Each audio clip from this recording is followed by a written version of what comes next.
Une femme ne demande pas un enfant quand elle est déjà enceinte. Et un enfant de Dieu, quand il a prié, il croit qu'il a déjà reçu, même s'il n'a pas touché. Je suis enceinte de ma destinée. J'ai la grossesse de ma destinée. J'ai déjà reçu. Pour croire, il faut voir. Chez nous au Congo, on dit ça. Muka mona muka kwikila.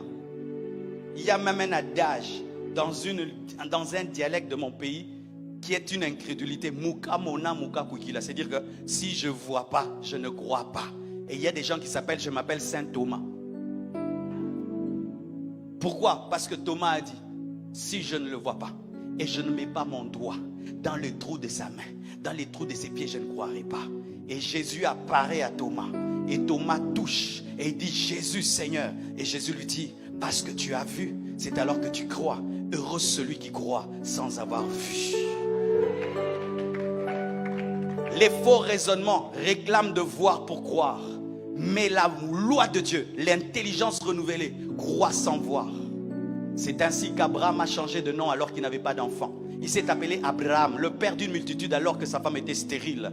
C'est alors que Joseph a annoncé la sortie de ses eaux et la sortie d'Israël sans que Moïse ne puisse naître. Les hommes de foi annoncent les choses avant qu'elles ne soient. Les hommes de foi ont le comportement de la bénédiction avant la bénédiction. Les hommes de foi ouvrent le parapluie avant la pluie. Les hommes de foi portent l'habit de la fête avant la fête. Les hommes de foi changent d'attitude avant la bénédiction. Les hommes de foi font la fête avant la fête. Les hommes de foi changent d'attitude alors que Dieu n'a pas encore béni. Pourquoi? La Bible dit, tout ce que vous croirez en priant, tout ce que vous demanderez en priant, croyez l'avoir reçu et vous le verrez s'accomplir. Tu dois croire que tu as reçu pour voir. Tu dois croire pour voir. Tu dois recevoir pour toucher.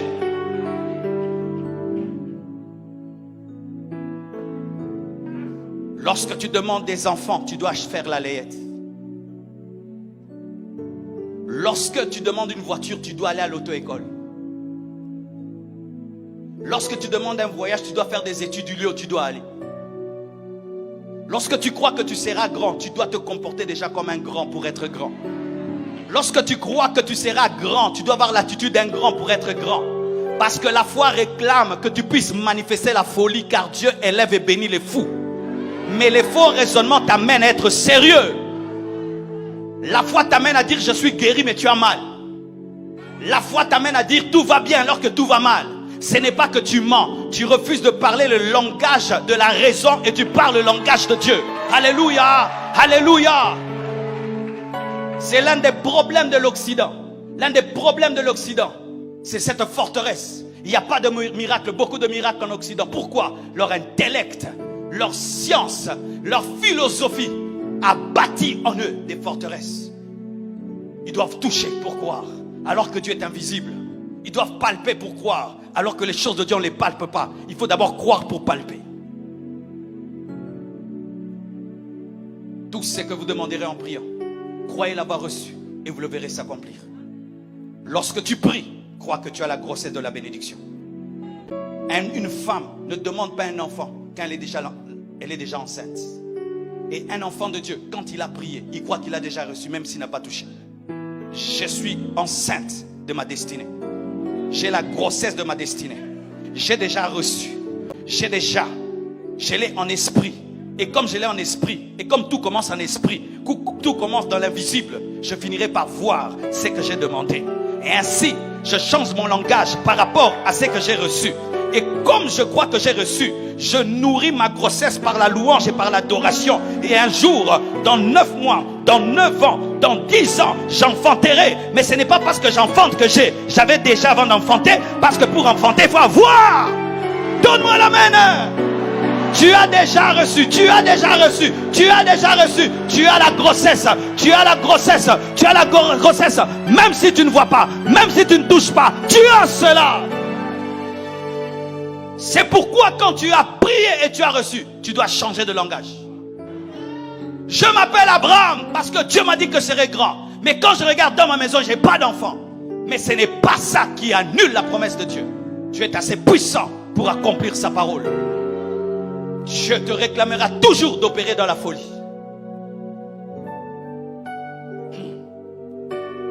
Si ce à quoi Dieu t'appelle ne te trouble pas, ce n'est pas lui.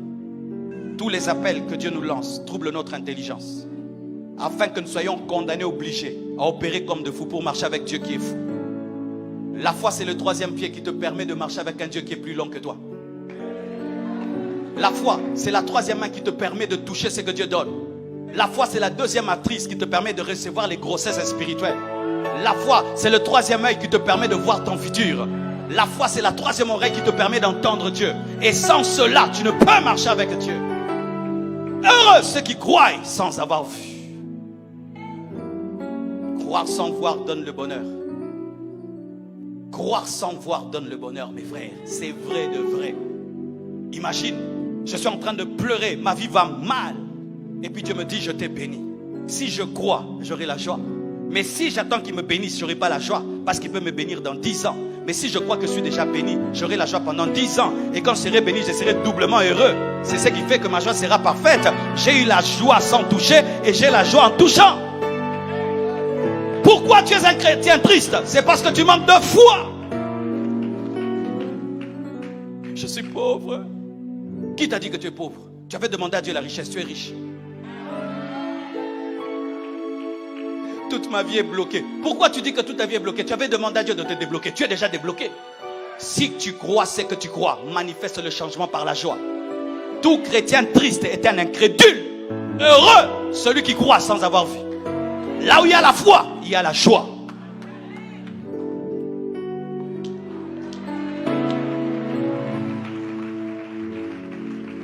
Mon frère, si je te dis après le culte, tu me cherches, je vais te donner 10 000 $. Tu auras la joie ou pas? Dis-moi, tu auras la joie? Pourquoi tu auras la joie? Parce que tu sais que je ne peux pas te mentir et j'ai la capacité de te donner 10 000 $, vrai ou faux? Et Dieu ne peut pas te mentir et il a la capacité de changer ta vie.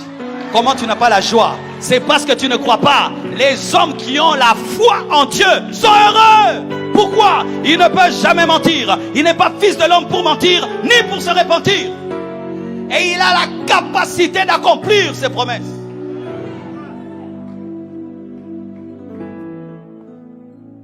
Ta tristesse est un signe d'incrédulité. Parce que le frère, si vraiment je lui fais cette promesse, n'est-ce pas que tu attends impatiemment la fin du culte?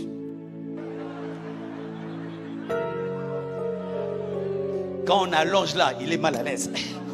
Mais arrêtez, pourquoi? Parce qu'il croit que ce que je lui ai promis, il l'a déjà. Frère, prends. Tu as vu ce qu'il a fait? Quand je lui dis prends, il fait quoi? Il tend les mains. Chaque fois qu'il y a la foi de recevoir, on tend les mains. On tend la joie. On tend la joie. On tend la joie. Toute personne qui a la foi change de position. C'est pourquoi lorsqu'on demande, on tend la main, mais il n'y a rien dans la main pour qu'il y ait quelque chose dans la main. Qui demande comme ça? Donne-moi. Donne-moi. Pourquoi tu tends les mains? Parce que tu sais que quelque chose va descendre dedans. Mais est-ce qu'il y a quelque chose dedans? Mais tu as la foi qu'il y aura quelque chose dedans. Même la nature nous enseigne la foi. Donne-moi. Quand je fais ça, j'ai la foi que quelque chose reviendra. Mais quand tu pries Dieu, tu ne fais jamais ça. C'est donne-moi.